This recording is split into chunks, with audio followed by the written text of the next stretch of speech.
Here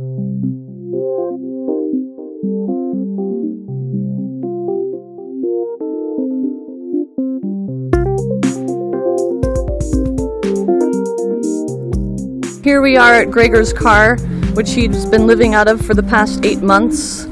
This is Jeanette. She's featured in his book. Jeanette, yes. Have you read the book?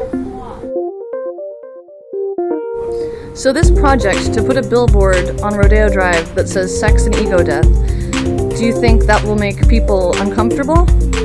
I'm not sure if it makes them uncomfortable enough. I would really hope so. And there are billboards on buses for sex in the city. yes, Why not sex and ego death?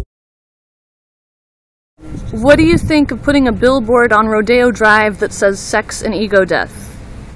I think some people would definitely slow down and go, what the hell is that? Right? They would slow down and go, what the hell is that? What are they talking about? What do you mean sex and ego death? I mean, definitely it gets you thinking, you know? Yeah. Just like the book. I mean, Car that you've been living in, at least it's leather, for the past 8 months. But did you see what a perfect condition it is? Yes, of course. I'm sitting on it, so it's kind of... You were covering it up. I know. It's worn beauty. Not on purpose, I promise. The beautiful ass you have. God, you are so materialistic, and he's materialistic about your ass, clearly. I know. Not in these pants, you cannot see it, but what can you... Are you hiding your ass? No, but in this pants, not really. For a really good orgasm, you absolutely need to let go completely. And if you're still holding something back and you're not completely honest and you're having fantasies going on that you cannot share with your partner and you're worried, oh my God, what will he think if I say this? Then you're obviously holding back a huge part of yourself, and just it completely pulls you in. It's like a warp, you know. You get sucked into it. It's like what? I know. What's coming? And you're in it doing some pretty steamy stuff. Yeah, I know. Have you gotten to that part yet? No, I haven't.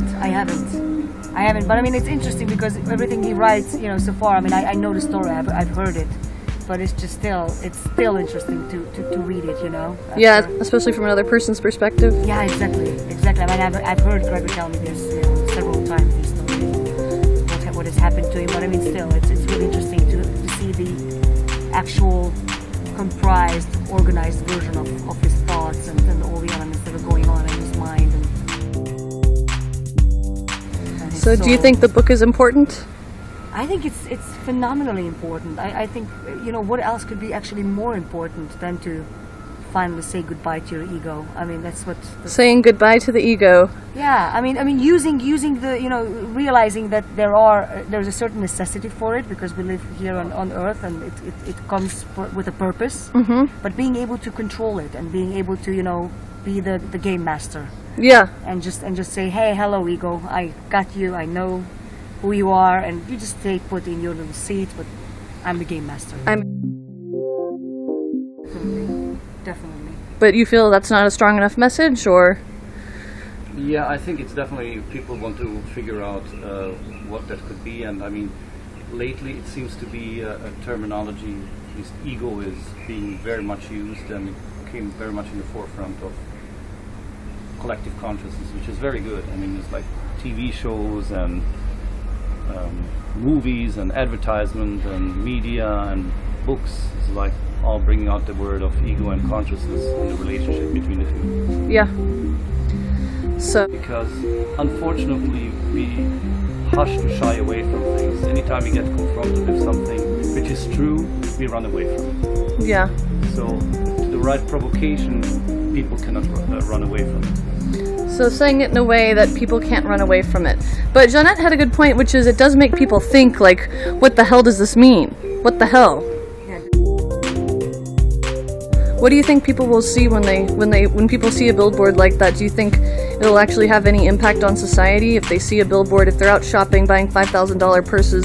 Do you think it would actually have an impact or make them consider their habits or their lifestyle or their ego or their sexuality? I definitely think so, because it's not the first time, but if the same people drive by the second or the third time, repetition does the trick. Yeah. And if they are curious enough, then they go home and they'll punch it into the URL and look up some type of a website which is being suggested to them. and that will take the Billboard specifically further. And then they can get into the book and really start delving into it, and I think we would capture people that we wouldn't normally capture. Capture is a terrible word. We would get people to think in ways that they haven't previously ever thought in before and normally wouldn't seek out on their own. Or they would be dropped into a forum, into a live forum. Forum where people are discussing these issues. And every day you go back to it, there's another conversation open to which they can post, just like Facebook. There's a title and then people can post underneath it. Make people think. Yeah, I mean, that's exactly the point. How much do we want them to think, and how much do we want to allow them into the comfort zone? Well, comfort zone and comfort zone and being provoked to think is not the same. You really start thinking and being critical about your own world and your own views only after you feel uncomfortable. So to make people uncomfortable makes them actually open up and grow. Yes, that helps. That's why, unfortunately, suffering is around, because every time you're suffering repeatedly about the same item or issue in our life, we start positive change. Everything, I mean, the only way to grow is when you're out of your comfort zone. Yeah. And the moment you're out of your comfort zone is when you're actually growing. As long as you're in your comfort zone, there's no way to develop whatsoever. So can you guys give me a kiss? I meant to kiss each other, but I mean, we need